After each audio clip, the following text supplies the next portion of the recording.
Hello, Dan, Luke, and random beardless blonde dude. Linus, if when you retire from YouTube, would you still do the WAN show? You guys are a big part of my weekly routine. I would hate to see you go. Don't freak out. But Luke and I have had this conversation very recently, and I think we more or less agreed on yeah. that the show must go on, the WAN show specifically. I mean, it's one of those things where it's kind of a no-brainer, because there's no way that Luke and I are going to stop reading tech news. It's not really that much work for us to take the Discord chats that we might have throughout the week and just not do that and then point a camera at, when we get together and chat. It's in a time slot that doesn't really interfere with people who don't have a life. As lame as that is, yeah. It has very rarely been a problem for me. Yeah, there's that Katy Perry song. I have no idea what she's talking about. Yeah, we sat at a tabletop. Yeah, we talked about some tech. Oh my goodness. And to be clear, we still got a mission, right? Having Luke taking a close look at what's going on with the labs has been really refreshing. It's really exciting because we've got a lot of work to do. Looking at the path forward for the channels, the various channels here. It's been really nice to see LTT on the upswing again. Yeah. And this is big agree. This is in spite of how difficult it is to make tech interesting, but damn it, that's what we do. That's what we do. You guys are figuring it out. There's been some real bangers. That's what we do really, really well. We've got a great team. The sentiment around Scrapyard Wars is insane. Yeah, that was a lot of fun. Things are getting to the point where you can kind of get into things affordably again, maybe a little bit, as long as you've got a little bit of, Scrapyard War spirit and you're willing to get in there and learn some stuff, which is, dang it, that's our wheelhouse, right? So, man, I'm excited. I'm actually it's feeling pretty good right now. I'm optimistic, more so than I've been in a while, to be perfectly honest with you guys, right? If you look at how the last 365 days have gone for the channel, we were in a pretty rough state last September. It wasn't good. And, we'd have a banger or two here. We'd have a couple good uploads. And then it's been this pattern of we recover for a bit. And then it's ugh. It's like we've been swimming against the current for a long, long time. But then you look at that trend line. What happens here in July? And I mean, even this low point here is not nearly what we were looking at back there, right? So you look at this low point in July and you go kind of oh, things are on the up and up. Finally, we're pulling it together. We're figuring out, what is the new meta? What are people looking for? What is the mix that we need of reviews of things that people need to know about, a Snapdragon X, or here's one that didn't perform particularly well. AMD's new mobile chips versus, what are the content styles that are going to appeal more broadly?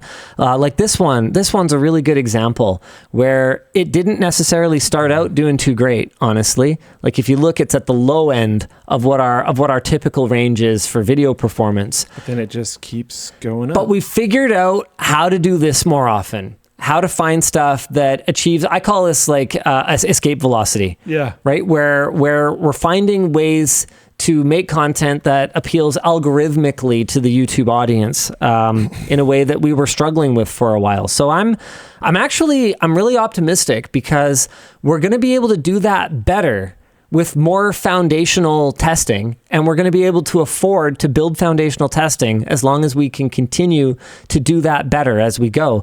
And, sometimes the content that we're uploading these days has been a little controversial. I mean, that stock Android one definitely ruffled some feathers, but I don't think my thing has ever been having the same opinion as everybody else. No, and I've been tired of that I feel like it's been 2 or maybe even 3 years where for some reason people in the tech space have been obsessed with all the reviewers saying the same thing, and if they don't, it's like a huge problem. That's just rough. I'm not going to do it. No, good.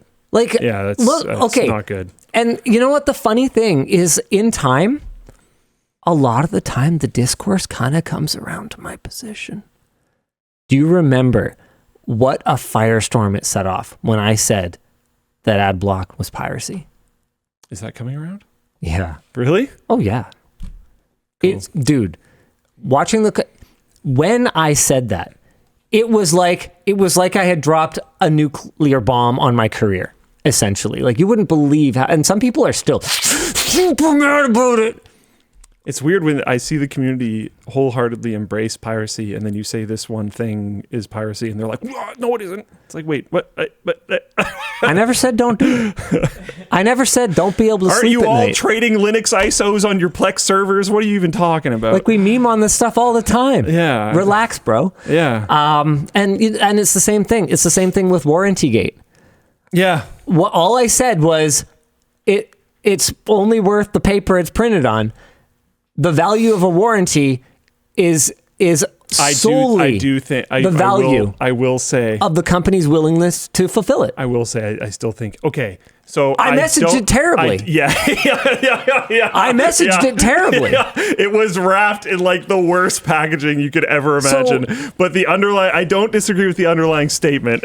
Well, you know what it was, Luke? I was thinking back to a conversation that I'd actually had with another content creator who knows who they are. I'm not going to name this content creator. Sure. But it was a conversation that I had with another content creator where I was talking about what the contingency plan was in the event of mine and Yvonne's passing and how the company could continue to operate. And they basically said to me, well, my company is specifically set up with a poison pill clause. So the second I drop dead, everything's gone. Everyone loses their jobs. The brand can't continue because, it could reflect on me posthumously and no one has any warranty. And I was like, that's pretty up, was sort of my response to that. And this is a content creator again. They know who they are.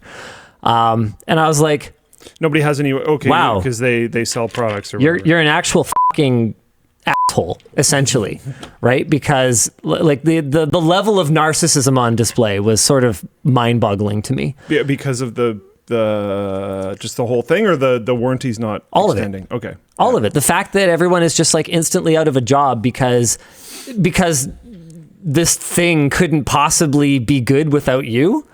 Like, do you have any concerns? Does it smell bad living inside your own rectum? Like, honestly though. Do you have, is that a concern for you at all? Like, I know you're mad at this thing, but hold on. So that was where I was coming from when I said that super weird thing about how whatever we put together should be something that can outlast. Because I remember whatever. Yeah, should be something that is structured correctly such that it could be maintained in the event that it wasn't just down to me saying, trust me, bro, and making sure that whether it makes financial sense or not, we just take care of it. Mm-hmm. That was what I said. But it was super weird the way that I explained it. And it got twisted by people who know who they are. And I think you probably should have just wrote down a warranty anyways. But we also hadn't not written one down. The product wasn't launched, Luke. Yeah. The product wasn't launched. That was the craziest thing for me. It's like one. I think it was Luke. It was kind of weird, like refusing to write one, Luke. But then it was also really weird how much feedback there was when the thing wasn't even out. We had the integrity to not take people's money. Here's a counter. We could have pre-sold the crap out of those products. Okay. We wouldn't take people's money because we didn't want them to have uncertainty about it. Because we wanted them to have third-party feedback on it before we were willing to take their money, Luke. Did we do the pop-up before the warranty? No. I don't remember. No, we didn't. Okay. I thought we did. I don't remember. No. Okay. The whole thing was absolutely unhinged.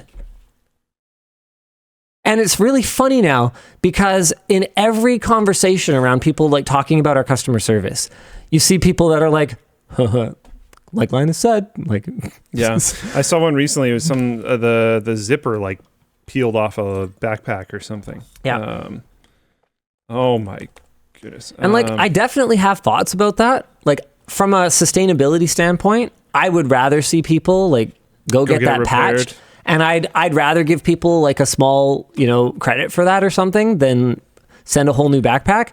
But we stand behind the product. And I believe that person was offered a new backpack. Would that be a cool option?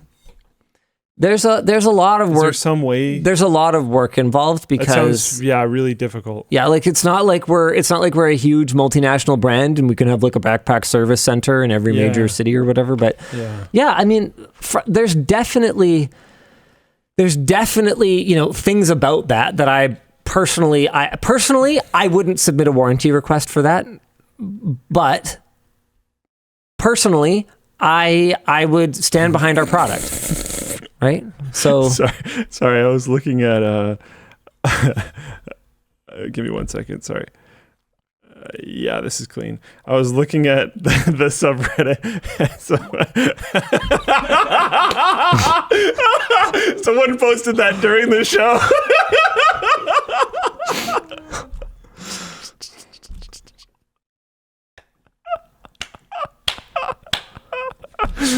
Oh man, my goodness. Sometimes going through the Reddit is a terrifying experience and sometimes it's just hilarious.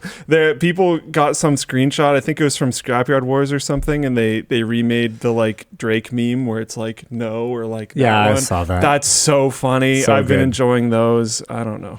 It's great sometimes. Ski Up Ghost asks, what about those who were unable to claim back the $25 you promised, only on buying a single new product? We offered them a full refund.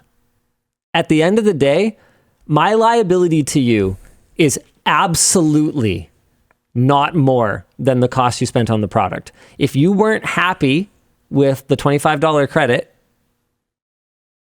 we offered a refund. That's it. At that point, we have done all that we can do. I'm not going to give you a back massage. Like I said, trust me, bro, not take advantage of me, bro. Yeah. Oh, that's only said to me. Not on the show. We've talked about this.